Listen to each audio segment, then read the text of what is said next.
Hey y'all, and welcome to another Why You Like This Song. Today's song is You're the Voice by John Farnham. It's another song that I haven't heard yet, so this will be really fun. I'm looking forward to exploring it. If you've never watched one of these videos before, what I do is I react to listening to the song, and then what I do is a little bit of music theory analysis of what makes this song good.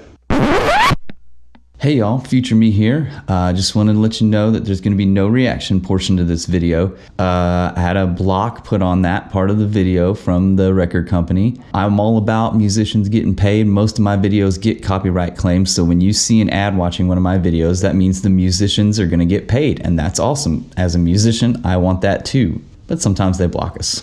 So here's the analysis. That's fun. I haven't listened to any 80s music like this in a while. I've been listening to some 80s music like, Aha and Flock of Seagulls and Simple Minds and Depeche Mode and The Cure, but I haven't been listening to like big ballad 80s music in a while. And it's cool, man. It really does kind of move you when you listen to it. It gives that energy, the big sound. Cool feeling. All right, I've listened to this song. I've taken some notes in my handy dandy notebook, so let's talk about a few things. All right, so the first thing I want to talk about is the singer. I don't talk about singers in depth too much on this channel, but I just want to give a shout out to whoever this dude is. First off, because I'm glad that he has two sides to his face. But also the fact that dude was wailing. I mean, wailing. I'm not even going to attempt it because it's going to sound real bad if I try it. And then in the last chorus, he really kicks it into high gear and really throws some powerful high notes up there. And when a big, powerful voice like that sings, we usually get inspired and moved. But they also did a very smart thing by putting the whoa.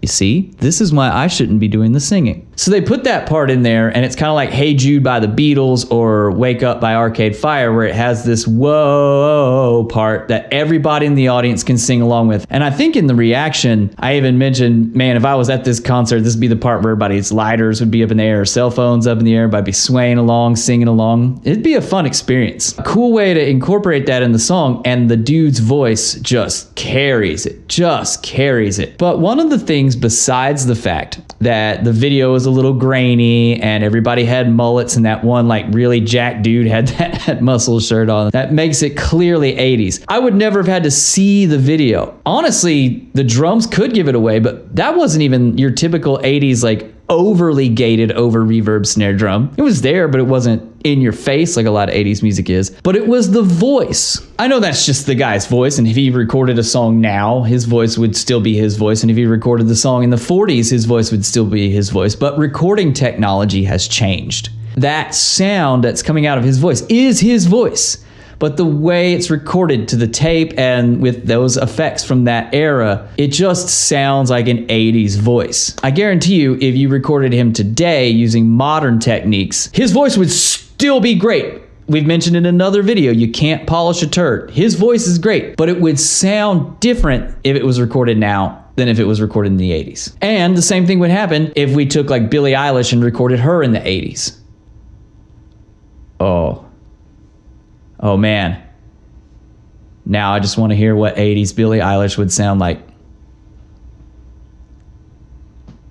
But anyways, the voice here is really a big draw to this song. It's powerful and it reels you in. But now let's talk about a cool chord thing that happens in the pre-chorus of this song. So this song does follow verse, chorus, bridge, chorus. But before every chorus, there's this pre-chorus. And we've talked about chords having numbers before. So this next part, we are going to be using numbers, but it could get a little tricky. So I'll try to explain it as best as I can. It seems like this song is in F from what I could just figure out from a few seconds ago. And that means F would be our 1 chord. So what would be our 4 chord? Well, we just go through the music alphabet. And again, remember the music alphabet is A, B, C, D, E, F, G, A, B, C, D, E, F, G, and it just loops and loops and loops. So if we start on F and we count to 4, F is 1, G is 2, A is 3, and B is 4. So B would normally be the 4 chord, but the key of F has 1 flat in it, which is B flat. The letter B is the 4th letter in the alphabet, but because this key has a flat in it, the 4 chord is B flat. Now, going back and forth from the 1 chord to the 4 chord is not uncommon at all. It happens all the time. It happens in every genre. In fact, it's pretty simple but powerful chord changes. But what I want to talk about is what happens on the 4 chord of B flat during that pre-chorus, because this is a really cool part. So when we get to the 4 chord, we're going to play a B flat chord.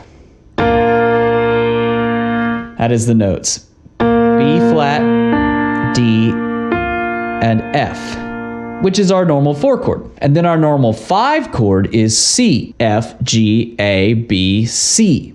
But when we play C in this song, it's going to be a little different. So we start with this B flat chord in the pre-chorus, and the left hand, or the bass note, is going to stay on B flat, while the right hand goes to the 5 chord of C,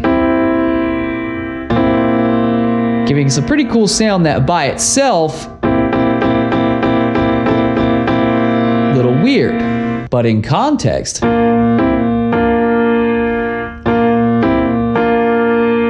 it gives us sort of a mysterious quality to the sound. And it's really nice because that leads us into the chorus, which starts on our F chord. And in music, one of the things that we do a lot is we go from our 5 chord, which in this case is C, back to our 1 chord to end a phrase. And so by doing that little bit, we get this little uneasy feeling and this little tease, but then we go from our B flat to C over the B flat to an actual C chord, which leads us to drive into the chorus. But we're eventually going to get to that 5 chord in the pre-chorus, but first we go through this mysterious back and forth between this 4 chord where we kind of hint at C, and then when we do go to C, it's almost like we get this sense of, okay, this is ready, here we go, ready?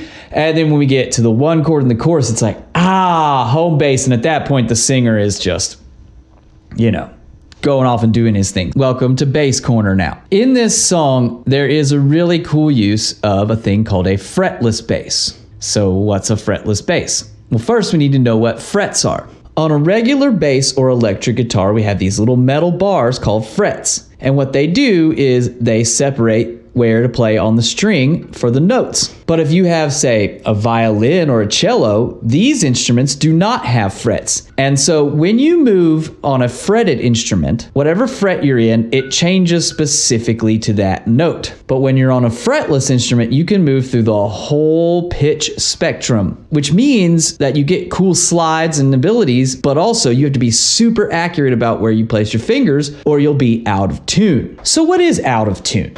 A lot of people might have heard that term and used it incorrectly. You might hear a singer or something with a bad quality of sound and you might say, oh, that singer's out of tune. They might be singing the right notes and in tune, just have a bad sound quality. So what is in tune? Well, on a piano, each note is like a stair step through the music spectrum. You go boop to this note, boop to this note, boop to this note. But pitch itself is a spectrum. But when we say we want to play a specific pitch, we want to be at a certain vibration speed. And each note on the piano, again, is segmented. But with these fretless instruments, we can actually hit in between those points. And you might be playing a note that is in between 2 notes, or is like a G, but it's slightly lower than an in-tune G. And when that plays at the same time as an in-tune G, which is what you're going to hear from the piano, well, that's when the trouble starts, right? That's when you get these clashing sounds. And if you listen very carefully when something's out of tune, you can even hear the wavelengths crashing against each other, and it makes kind of a weird sound. So to show this off, I'm going to change my tuning on my guitar. And as I go from standard tuning into what we call drop D tuning on the guitar, you'll hear it sound kind of funky, and then all of a sudden, oh, hey, wait a second, that sounds right. And of course, to make that a little bit easier to hear, I'm going to add some distortion to the sound. We've covered distortion in other videos, but basically it's that fuzzy sound that makes rock guitar sound like rock guitar. All right, so here we go. I'm going to change the tuning of my guitar, and like I said, it's going to sound kind of weird and gross, and then it's going to lock in.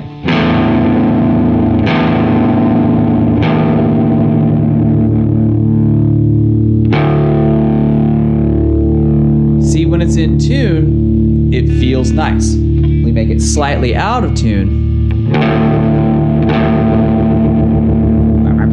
Nasty sound.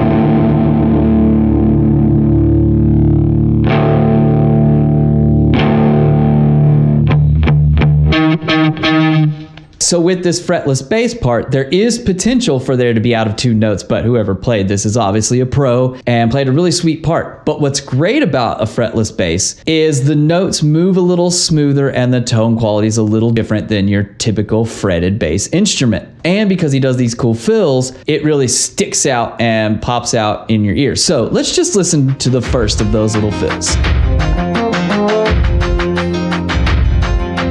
All right, pretty cool there. Of course, one of the most famous fretless bass players is Jaco Pastorius. And much like what I said about Victor Wooten a couple videos ago, you need to know about Jaco Pastorius. And so headlined by this very strong voice and the production that really supports that voice and this cool fretless bass part that might not be a headliner, but it's definitely something in there to listen for. And then these really cool chord changes that have that kind of suspenseful thing in the pre-chorus that gets resolved in the chorus, and all of the big, large sounds between the drums. And of course you get that totally 80s thing where there's this like guitar solo over the last chorus because every song then had that. And all of the sing-along type sections that can happen here. This can really play with our emotions, and that's really cool when music can do that. I thought it was a pretty great tune, and I'm glad that I got introduced to it. And if you made it this far in the video, go ahead and like the video, subscribe to the channel, and maybe even share it. And if you would like to know why you like a song, let's leave a comment in the comments below. And with that, I'll sign off as always by saying see you in the future.